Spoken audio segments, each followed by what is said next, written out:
Assalamualaikum teman-teman.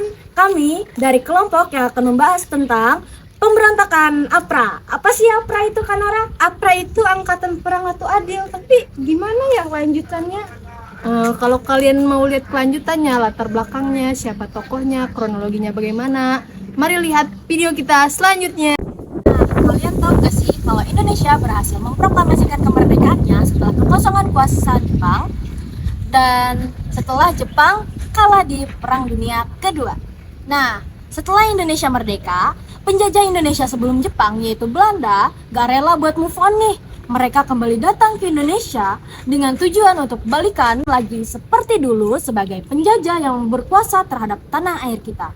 Namun, tentu saja Indonesia sudah muak dengan kelakuan Belanda yang dulu dan gak mau kembali lagi ke masa-masa gelap itu. Maka terjadilah berbagai perlawanan dan pergumulan antara kedua belah pihak. Berbagai pertemuan dan perjanjian telah dibuat tanpa benar-benar menghasilkan sebuah kesepakatan agar Belanda mengakui kemerdekaan Indonesia. Hingga dilaksanakan sebuah pertemuan yang kita sebut sebagai Konferensi Meja Bundar atau KMB pada tahun 1949 di kota Riederzal, Den Haag, Belanda. Nah, berdasarkan hasil kesepakatan KMB, Belanda akhirnya harus mengakui kemerdekaan Indonesia yang saat ini sedang berbentuk Republik Indonesia Serikat atau RIS dan akan dibentuk APRIS atau Angkatan Perang Republik Indonesia Darurat. Serikat kan sih? Serikat loh. Ternyata ada yang gak setuju nih sama kesepakatan yang dihasilkan pada saat KMB, dan dia melancarkan namanya pemberontakan yang kita kenal sama pemberontakan APRA. Nah, seperti yang sudah disebutkan sama Kak Ul tadi, pertemuan KMB tersebut membuat kesepakatan, yaitu penyerahan kedaulatan kepada RIS serta pembentukan APRIS yang dimana dia terdiri atas TNI dan KNIL. Apa sih TNI sama KNIL itu? TNI itu yang kita kenal sekarang adalah Tentara Nasional Indonesia atau Tentara Negara Indonesia. Sedangkan KNIL merupakan Koninklijke Nederlands Indische Leger, dan di mana tentara tersebut bekerja untuk kerajaan Hindia Belanda. Nah, KNIL itu pro Belanda. Jadi gimana sih perasaan KNIL ketika dia harus digabungkan sama TNI? Pasti sangat canggung banget ya. Kalau aku di posisi tentara KNIL sih, aku bakalan ngerasa khawatir duluan. Apakah nanti aku akan dikucilkan, dihukum, diasingkan? Oleh karena itu, nggak kaget sih kalau tentara KNIL nggak setuju dengan kesepakatan yang terbentuk di pertemuan KMB. Melihat situasi tersebut, Kapten Raymond Westerling, seorang komandan pasukan Belanda, menginisiasi persatuan KNIL dan KL menjadi Angkatan Perang Ratu Adil atau yang biasa kita sebut dengan APRA, yang nantinya mereka akan melakukan sebuah pemberontakan. Sebenarnya apa sih penyebab pemberontakan APRA? Pada dasarnya, anggota yang ikut serta dalam APRA itu adalah tentara yang nggak ingin tergabung dalam APRIS serta ingin mempertahankan bentuk federal negara serikat.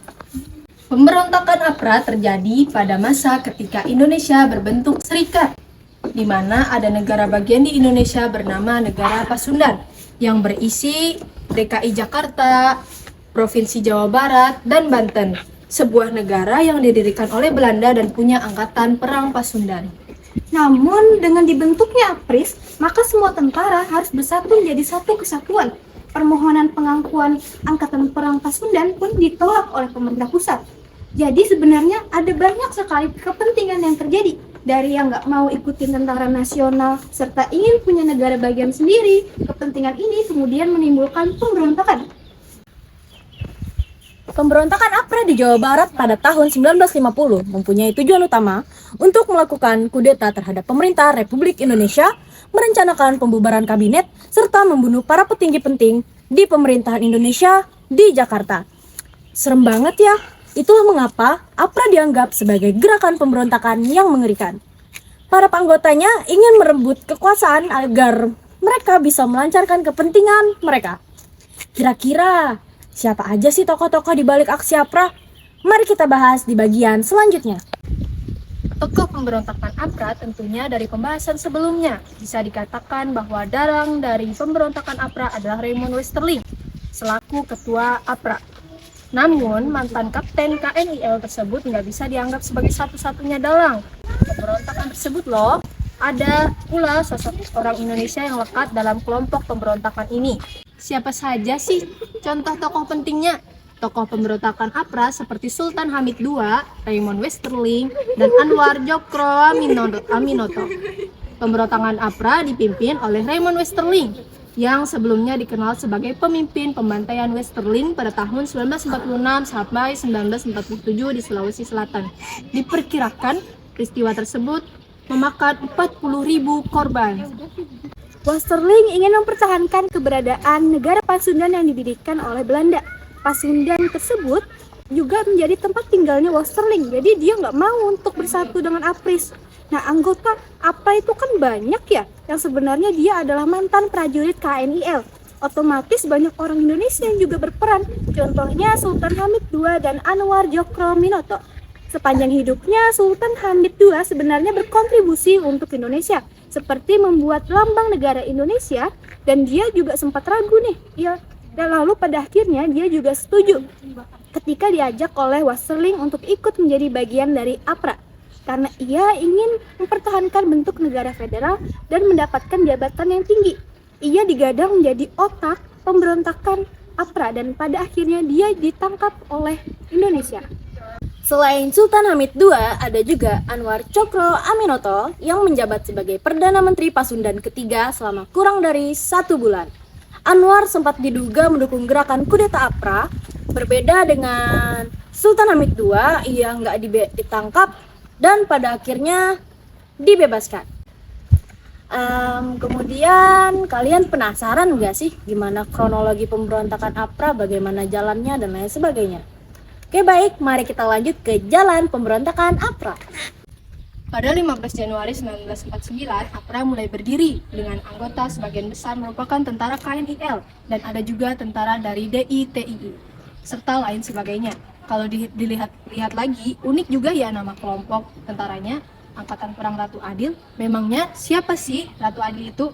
Usut punya usut, Westerling mengambil nama Ratu Adil dari ramalan Jayabaya yang konon merupakan sosok pemimpin berdarah Turki yang akan membawa keadilan dan kedamaian. Dalam mitologi Jawa, Ratu Adil juga dideskripsikan sebagai sosok penyelamat yang membawa kesejahteraan di Jawa. Oleh karena itu, Westerling yang kebetulan lahir di Turki mengambil nama tersebut agar APRA terkesan sebagai penyelamat untuk Jawa. Selanjutnya, pada tanggal 5 Januari 1950, ada sebuah ultimatum dari Westerling yang dikirimkan ke pemerintah pusat. Isinya permintaan agar RIS mengakui negara bagian Pasundan. Tentu saja permintaan tersebut tidak dipenuhi karena nggak sesuai dengan kebijakan yang dibuat oleh pemerintah pusat. Kabarnya, masih pada 5 Januari 1950 itu, Westerling juga berusaha membunuh 7 orang penting di Bandung, baik dari militer maupun di sipil. Namun rencana pemberian racun tersebut gagal, karena ketujuh orang tersebut sudah mengetahui rencana tersebut terlebih dahulu. Melihat pembuat onar tersebut, Dr. Andes Muhammad Hatta yang saat itu menjadi Perdana Menteri memerintahkan penangkapan Westerling pada 10 Januari 1950. Namun Westerling nggak tertangkap. Kemudian pada 23 Januari 1950, Westerling berusaha mengkudeta Bandung dengan keji. Pasukannya menembak mati siapapun yang menggunakan seragam TNI. Pemberontakan APRA di Bandung berkaitan dengan mulainya pembubaran negara bagian yang dibentuk Belanda di Republik Indonesia Serikat untuk menjadi Kesatuan Republik Indonesia. Puluhan tentara TNI yang nggak siap menerima serangan tiba-tiba tersebut lalu gugur, termasuk Letnan Kolonel Lembong yang saat itu kebetulan sedang mengunjungi markas besar Divisi Siliwangi. Pada awalnya, APRA berhasil menguasai markas besar Divisi Siliwangi. Namun, pada akhirnya APRA kehabisan peluru. Dan di hari yang sama ada percobaan kudeta Jakarta yang dilakukan oleh anggota APRA. Namun, nggak bisa terjadi karena bala bantuan pasukan yang nggak kunjung muncul. Jadi, pemberontakan APRA terjadi di Jakarta dan Bandung ya teman-teman. Lantas, bagaimana akhir pemberontakan APRA? Pada akhirnya, pemerintahan Indonesia ikut turun tangan agar penyelesaian pemberontakan APRA dapat terjadi dengan mengerahkan kekuatan militer dan melakukan perundingan dengan pihak Belanda untuk menekan Westerling. Lebih jelasnya, terdapat operasi militer yang dilakukan untuk menumpas pemberontakan APRA. yang dilakukan oleh pihak TNI dengan tujuan menangkap Westerling dan Sultan Hamid II pada tanggal 24 Januari 1950. Selain itu, Dr. Andes Muhammad Hatta juga melakukan perundingan dengan Komisaris Tinggi Belanda untuk menekan Westerling. Pada 5 April 1950, Sultan Hamid II berhasil ditangkap, diadili, dan kemudian dipenjara. Sedangkan Westerling berhasil kabur ke Singapura. Hilangnya sosok pemimpin APRA membuat kelompok tersebut menjadi tersebar dan bisa dibilang bubar. Walau pada akhirnya pemberontakan berakhir, dampak langsung dari terjadinya pemberontakan APRA tetap tak terlupakan, seperti banyaknya anggota TNI yang gugur, serta betapa mencekamnya suasana Bandung saat itu. Nah, gimana setelah mendengar penjelasan sebelumnya? Kalian semua udah paham belum? Kalau belum paham jangan bertanya ya, karena kasihan kakak Lulu. Nah, sekian dari kelompok kami ucapkan Wassalamualaikum warahmatullahi wabarakatuh. Dadah.